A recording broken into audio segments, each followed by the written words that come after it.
Waktu ketangkep itu, oh ini yang namanya Peggy gitu. Ya saya tahu benar gitu. Apa udah gitu kan. Makanya saya sempet kaget gitu. Kan di beritanya yang namanya Peggy lain-lain orangnya gitu. Jadi tadinya saya ini kagak kenal saya gitu. Ya guys, jadi dengan bebasnya Peggy Setiawan kuli bangunan yang di Bandung itu, sekarang netizen fokus kepada Aep yang mencari keberadaan Aep, di mana dia telah memberikan keterangan atau kesaksian palsu. Itu dia mengatakan Peggy Setiawan adalah pelaku pembunuhan vina Cirebon. Lantas dengan kebebasannya sekarang terbukti bahwasanya apa yang disampaikan oleh Aep itu tidak benar adanya dan hanya mengada-ngada seperti itu. Dan juga guys, dengan kebebasannya Peggy Setiawan, di mana Peggy mencari dan menantang Aep untuk muncul dan bertemu langsung dengan Peggy Setiawan, berikut cuplikannya. Aep, kalau kamu laki-laki, gentle, kita debat bersama, kapan ketemu, kita atur waktu. Kamu jangan menyudutkan seseorang, jangan mematikan nama baik seseorang, dan jangan kamu mematikan masa depan seseorang. Kalau kamu gentle, tunjukkan. Pak Rudiana aja tanyain kenapa harus nyerahin. Kalau Pak Rudiana yakin bahwa yang 7 ini pembunuh, kenapa? Bila memang patut diduga Ibtu Rudiana merasa benar apa yang dilakukannya, tampillah ke publik. Tidak perlu menyembunyikan diri atau mengasihkan diri. Tampil ke publik, jelaskan apa adanya agar masyarakat tidak multitafsir, tidak salah memahami. Meskipun masyarakat sudah paham apa yang dilakukan oleh patut diduga Ibtu Rudiana, ada begitu banyak pelanggaran. Namun setidaknya ada sedikit penjelasan yang mampu dijelaskan oleh patut diduga Ibtu Rudiana, agar perspektif ataupun cara pandang masyarakat tidak melebar kemana-mana. Namun sayangnya, sepertinya patut diduga Ibtu Rudiana enggan melakukannya, dengan berbagai alasan tentunya. Karena apabila memang merasa benar, tidak perlu khawatir, tidak perlu takut, apalagi was-was dengan apa yang terjadi. Apalagi ini menyangkut almarhum yang notabene anak beliau sendiri. Seharusnya lebih excited untuk menjelaskan kepada masyarakat, baik kronologis maupun apa yang terjadi terkait almarhum yang notabene anak beliau sendiri. Memang tidak semua hal harus melakukan klarifikasi. Namun, untuk perkara ini rasanya memang dibutuhkan klarifikasi atau penjelasan dari patut diduga Ibtu Rudiana. Karena hal-hal tersebut menyangkut diri dia sendiri maupun almarhum yang notabene anak beliau. Ada kematian yang janggal, lalu ada DPO yang belum tertangkap. Di saat perkara tersebut kembali ramai, seharusnya seorang ayah yang notabene anaknya meninggal dengan cara seperti itu harusnya jauh lebih excited melihat perkembangan sebuah perkara, karena menginginkan sebuah keadilan untuk almarhum anaknya.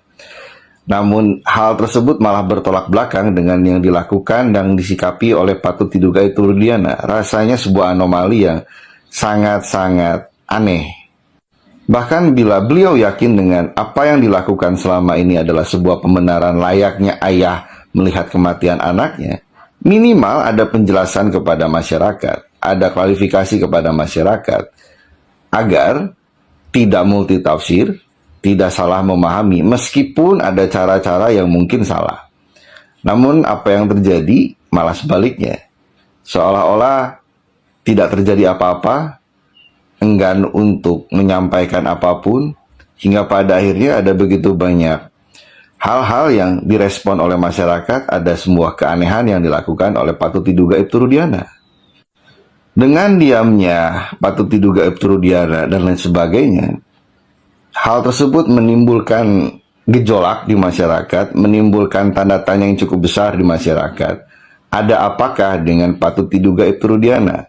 Karena sebuah anomali yang sangat besar, di saat seorang ayah yang notabene adalah aparat tertentu, seolah-olah menutupi sesuatu dalam sebuah perkara dan sebuah peristiwa, hingga mampu melakukan apapun, entah atas kepentingan apa, entah atas pesanan apa, entah dengan perspektif apapun. Rasanya ada begitu banyak kejanggalan-kejanggalan, bahkan pelanggaran-pelanggaran yang dilakukan oleh patut diduga Ibtu Rudiana. Ya guys, dengan kebebasan Peggy Setiawan, di mana sekarang banyak sekali masyarakat Indonesia, terutama warga ini, meminta untuk Ibtu Rudiana hadir dan muncul ke publik, karena sudah terbukti Peggy Setiawan sudah bebas dan tidak bersalah. Lantas bagaimana dengan Ibtu Rudiana yang sampai saat ini enggan untuk menampakkan mukanya dan memberikan klarifikasi ke depan publik seperti itu, di mana harusnya dia adalah orang tua dari korban almarhum Eki harusnya lebih excited untuk mencari keadilan demi anaknya, tetapi ini malah lebih seperti diam dan bungkam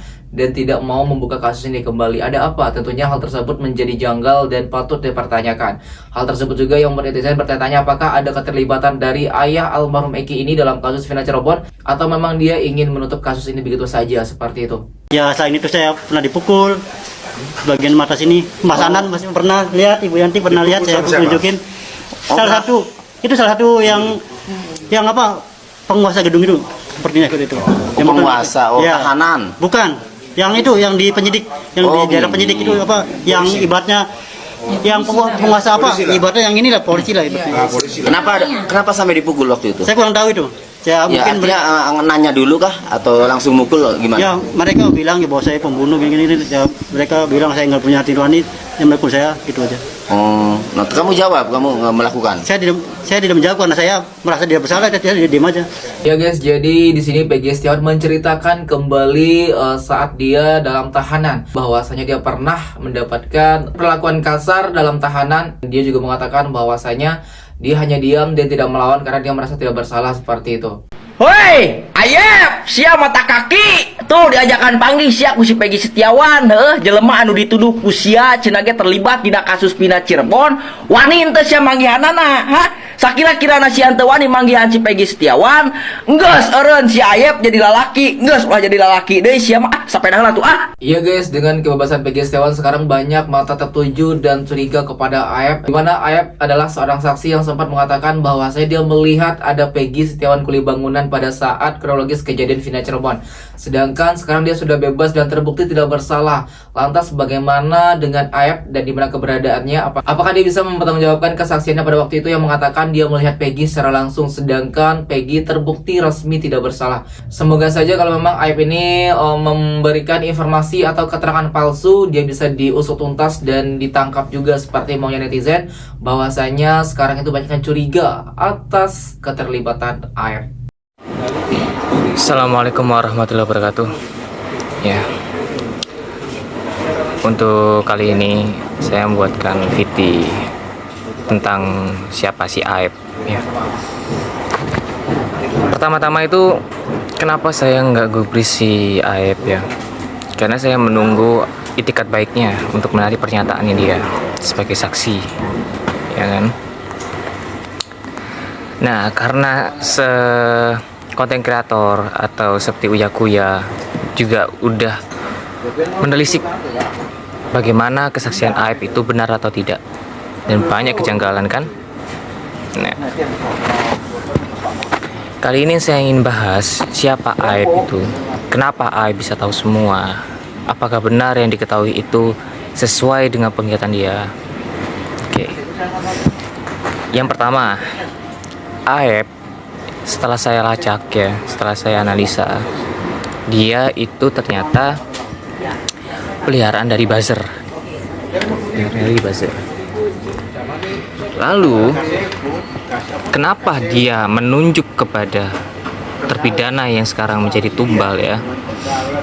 Karena dia ada dendam pribadi kepada terpidana yang sekarang ditangkap itu, yang dinyatakan tumbal itu. Terus dendam pribadinya apa? Maksudnya apa? Sampai seyakin itu bahwa tumbal-tumbal itu melakukan pembunuhan itu. Aep sebenarnya tidak ikut dengan kejadian di pembunuhan itu. Oke ya.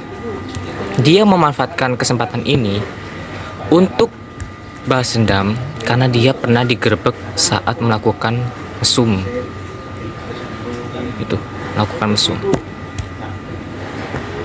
di tempat pencucian mobilnya dia. Gitu ya.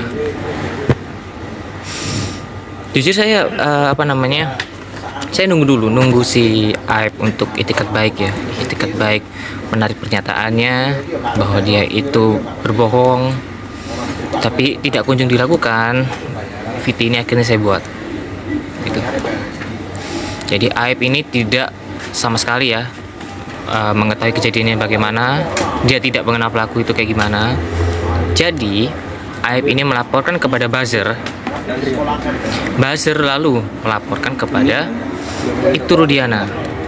Jadi orang ini ya, si Aib ini itu tidak melaporkan langsung ke Ibtu Rudiana, tapi kepada buzzer. Iya guys, itulah keterangan dari warganet ini mengenai Aib dan siapa itu Aib. Dan semoga saja kalau memang Aib ini terlibat dalam kasus Vina Cirebon, semoga dia segera ditangkap juga dan mendapatkan hukuman sesuai dengan yang dilakukannya.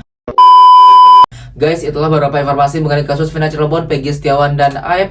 Lantas bagaimana tanggapan kalian? Silahkan berikan komentar di bawah ini sebanyak-banyaknya.